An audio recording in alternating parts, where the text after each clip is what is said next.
बहुत समय पहले की बात है। एक नगर में ब्राह्मण और ब्राह्मणी रहते थे। ब्राह्मणी ने घर में एक नेवला पाल रखा था। उसे नेवला बहुत प्यारा लगता था और वह उसकी पूरी देखभाल करती थी। नेवला पूरे घर में घूमने को स्वतंत्र था।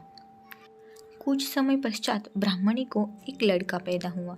तब ब्राह्मण ने अपनी पत्नी से कहा, देखो, हमारे घर में एक प्यारे से बच्चे ने जन्म लिया है। अब इस नेवले को घर से निकाल देते हैं, कहीं यह नेवला अपने बच्चे को नुकसान न पहुंचा दे। ब्राह्मणी ने ब्राह्मण की बात नहीं मानी, क्योंकि उसे नेवला बहुत प्यारा था। नेवला घर में पहले जैसे ही रहने लगा। ब्राह्मणी ने अपने बेटे के साथ साथ उस नेवले का भी पूरा ख्याल रखती थी। धीरे धीरे समय गुजरने लगा।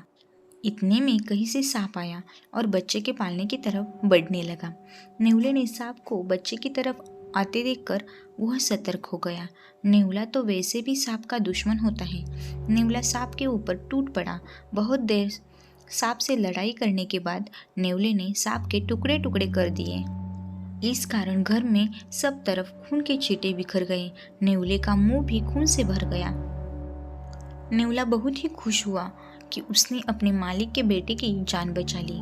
वह अपनी बहादुरी दिखाने के लिए घर के दरवाजे पर बैठ गया, ताकि ब्राह्मणी जब आए तो उसे इस काम के लिए शाबाशी दे। जब ब्राह्मणी कुएं से पानी लेकर लौटी तो उसने उस दरवाजे पे खून से सने हुए नेवले को देखा।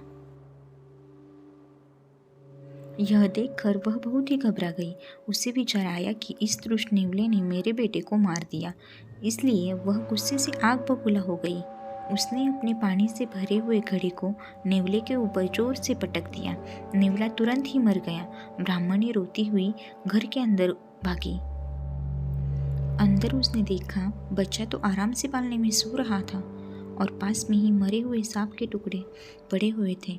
यह देखते ही उसे अपनी भूल मालूम हुई। ब्राह्मणी अब पछताने लगी कि नेवले के अच्छे काम के बदले मैंने उसकी जान ले ली। ब्राह्मण जब शाम को घर लौटा तो उसे सारी बात बता दी।